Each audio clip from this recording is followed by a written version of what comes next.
कहना चाहोगे? Mundra police station में अभी एफआईआर दर्ज हो चुकी है, अरफात कासमानी एफआईआर दर्ज करके जल्द बाहर निकले उसको लेकर के।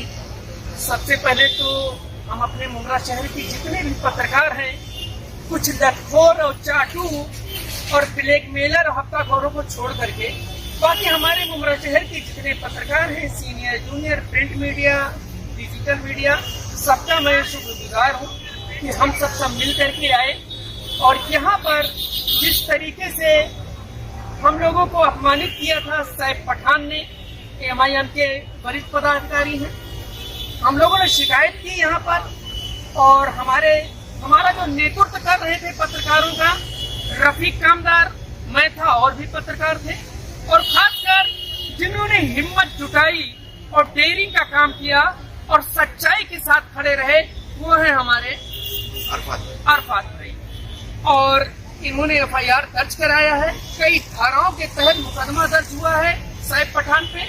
जिस तरीके से उन्होंने पत्रकारों पर जो है ब्लैकमेलिंग हफ्ताखोरी का इशारा था और चैनल पे आकर के कहा था, तो अब ये जंग शुरू हो चुकी है, यहाँ पर रुकेगी नहीं। जो भी नेता शहर का अगर पत्रकारों के बारे में इसी तरीके से अभद्र और गलत टिप्पणी करेगा तो उसका अंजाम यही होगा। शहर के पत्रकार एकजुट होंगे और ऐसे किसी नेता को बख्शा नहीं जाएगा। जो सच्ची बात है आप उस सच्ची बात करो। अपनी नेतागिरी चमकाने के लिए पत्रकारों को अपमानित करने का काम मत करो कि हम पत्रकारों को बुरा भला कहेंगे तो पत्रकार अपने चैनल पे मेरी खबर चलाएंगे तो हम हाईलाइट होंगे। जनता अच्छी तरीके से समझ चुकी है कौन क्या है, कौन ब्लैकमेलर है। इसी के बीच में एक मैं कहावत कहूंगा कि सूप हंसे हंसे छलनी क्या हंसे जिसके 72 छेद। ये गांव की कहावत है कि छलनी में छेद ही छेद होता है और जो सूप जिससे चावल वगैरह पचोड़ते हैं तो बिल्कुल सादा होता है। तो वो पहले अपने को देख ले, अपने गिरेबान में झांक ले, फिर हम पत्रकारों के ऊपर जो है आरोप लगाए। और कुछ पत्रकार जो है इसी बीच हम लोग FIR करा रहे थे, इसी बीच उनका जो है वो लाइव चला। लाइव चलने के बाद में कुछ जो है हफ्ताखोर और डकैत किस्म के पत्रकार, नाम नहीं लेंगे, पहुंच गए हैं और उनकी लीपापोती कर रहे हैं। पत्रकार ही नहीं है तो अब हम इसके बाद बेसिकली नॉट जर्नलिस्ट। हम रफीक भाई से बोलेंगे कि अब आप बोलिए कि पहले मैं चाहूंगा थोड़ा सा अरफात भाई इस पर बोलते क्योंकि अरफात भाई को अब ज्यादा टारगेट किया गया है। माइक थोड़ा पीछे।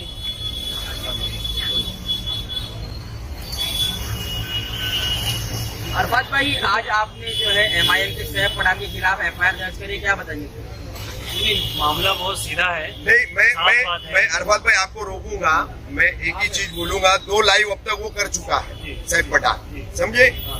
तो उसमें वो बार बार बोल रहा है सुपारी लेकर आए, सुपारी लेकर आए, सुपारी लेकर आए। अल्हम्दुलिल्लाह जाती तौर पर बता दूं, अरफात कासमानी वो नाम है और वो खानदान, वो कबीला है कि वो यूं चलता है, यूं देने में यूं। तो ये सुपारी नहीं लेंगे मगर ओपनली सुपारी आप बजाएंगे। बोला अरफात भाई ये सुपारी वाले मामले पे इंटरव्यू शुरू ही हुआ था कि उन्होंने मतलब कहते हैं ना कि मतलब ऐसा लग रहा था जैसे उनकी दुखती रख को मैंने हाथ रख दिया, जैसे उनकी मैंने चोरी पकड़ लिया। तो वो जरा मछली की तरह तिल मिलाने लगे और अचानक से वो जो आरोप लगाने लगे कि आपको बिल्डरों ने भेजा है। तो ऐसा क्या पूछा था? मुझे उनसे सिर्फ एक सिंपल सवाल पूछा था कि आपकी PIL का मुद्दा क्या था और आपने जो सिर्फ 15 बिल्डिंगों को उसके अंदर दाखिल किया है उसका क्या रीजन है? मुंद्रा में इतने इलीगल बांधकाम चल रहे हैं, आपने अलग अलग वार्ड से कुछ चुनिंदा बिल्डिंगों को चुनकर 15 बिल्डिंगों की लिस्ट बना के डाल दिया। सबसे पहले तो मतलब उन्होंने झूठ कहा कि मैंने मुंद्रा कौसा और मुंद्रा कलवा और दीवा तीनों एरियो की बिल्डिंगों के 250 बिल्डिंगें डाली है। तो मुझे समझ में नहीं आया कि ऐसी कौन सी PIL है कि मतलब एडवोकेट ने खाली ऊपर 15 बिल्डिंग लिखा और PIL के अंदर छुपी हुई है 250 बिल्डिंग है। मैंने तो उनकी पूरी PIL देखा, उसने कहीं मुझे 250 बिल्डिंगें नहीं नजर आई। तो मुझे सिंपल सवाल था कि भाई इसका क्या रीजन है? उन्होंने आपको बिल्डरों ने भेजा है और धीरे धीरे जो है कि वो पत्रकारों के ऊपर आ गए।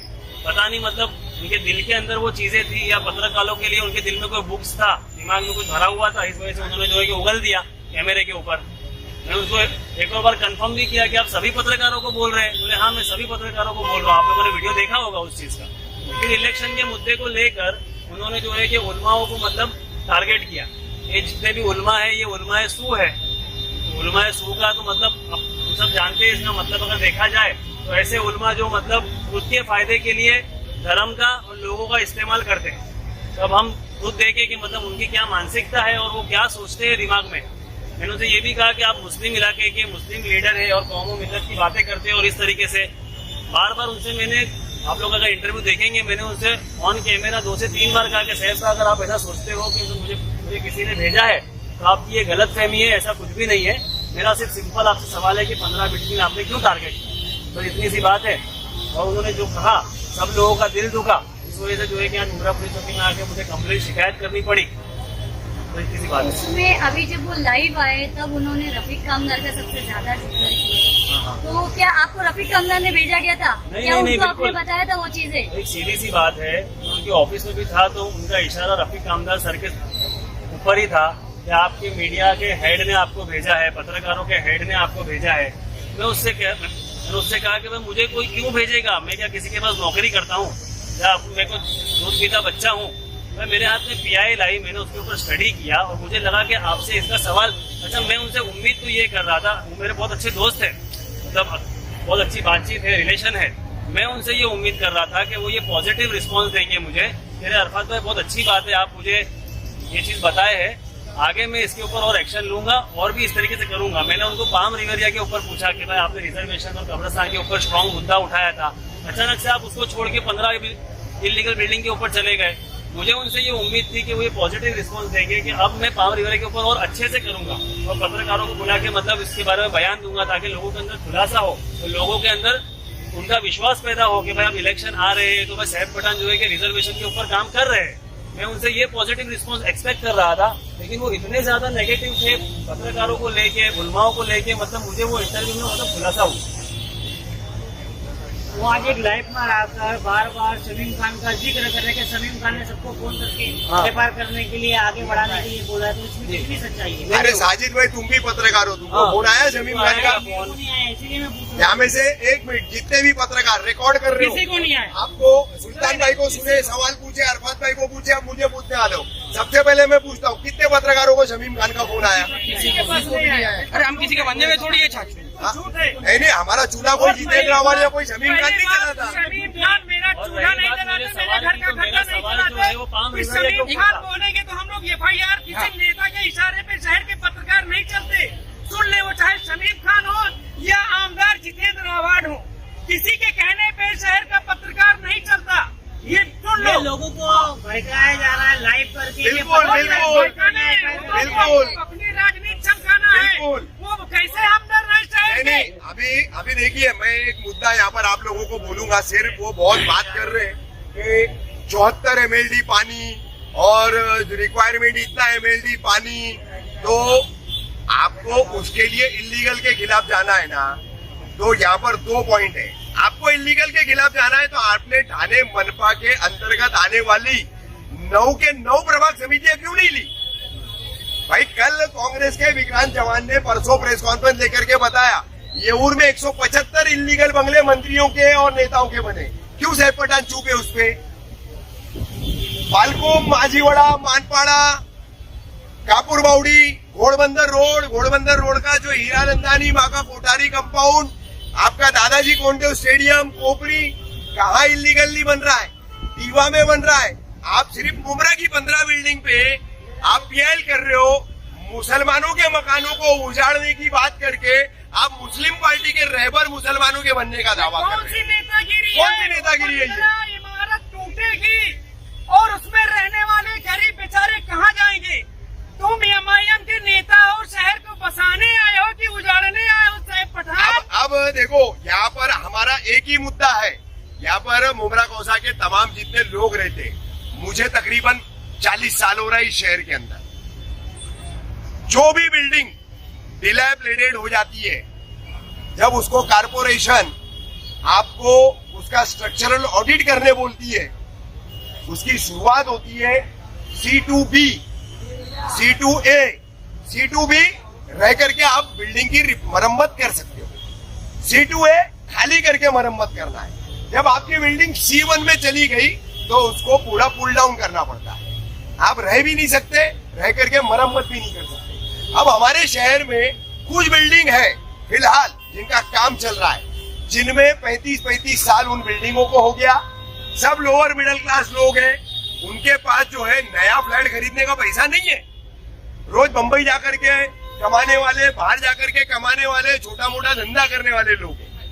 अब ऐसे सैकड़ों परिवार हैं। आप बिल्डिंग तुड़वाओ और उन सैकड़ों परिवारों को अपना घर मकान दे दो, कोई मना नहीं कर रहा आपको।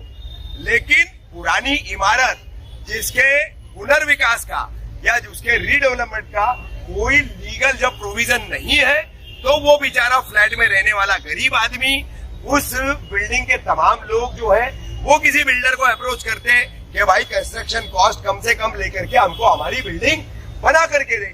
अब जाहिर सी बात है वो बिल्डर वो काम करेगा तो 2-1 फ्लोर वो बढ़ा करके अपना कुछ तो लागत का फायदा निकालेगा, उसके बगैर तो वो काम करेगा नहीं। अलग एलानिया खुलेआम में बोल रहा हूँ। तो इस तरह से जो डिलापिडेटेड बिल्डिंगों का रीडेवलपमेंट का काम चल रहा है, जिसमें 35 साल से इस शहर में रहने वाला मुसलमान, हिंदू दोनों समाज के लोग हैं, उसमें दोनों समाज के लोग हैं, लेकिन उसमें अक्सरियत यानी तादाद ज्यादा मुसलमानों की है। तो ये एमआईएम के नेता बनके मुसलमानों को उजाड़ने की बात कर रहा है। व्यक्तिगत आरोप प्रत्यारोप की बात है तो साहब आ जाइए, कभी भी डिबेट कर लेंगे। मेरे भाई है हनीफ कामदार, सबको पता है, उनसे ले गए थे कब्रिस्तान के रिजर्वेशन के घोटाले के पेपर, क्या किए? आओ लाइव आकर के बताओ ना क्या किए। क्या उसको रिजल्ट ओरिएंटेड काम किया आपने? कितना आप उसके ऊपर हाईकोर्ट गए, जो बातें कर रहे थे मैं जाऊंगा मैं करूंगा, क्यों नहीं किए भाई आपने? क्या वजह थी? ऐसे तो कई पेपर आपने लोगों से लिए और उसको थप्पी बांध करके आपने उसको सिर्फ सेकने का काम किया। क्यों किया? उसकी वजह तुमको मालूम। हम बेतुके इल्जाम नहीं लगाएंगे, हम बेतुके इल्जाम नहीं लगाएंगे। आपको इतना लग रहा है भाई 2025 चल रहा है, 2012 में आपने खुद ने संजय नगर में बिल्डिंग बनाई आपके छोटे भाई इमरान के नाम से बनाई ना, उसी के नाम से एग्रीमेंट दिए, उसी के नाम से सब कुछ दिया। जाति तौर पर या व्यक्तिगत तौर पर साहब आप जाओगे तो ओके।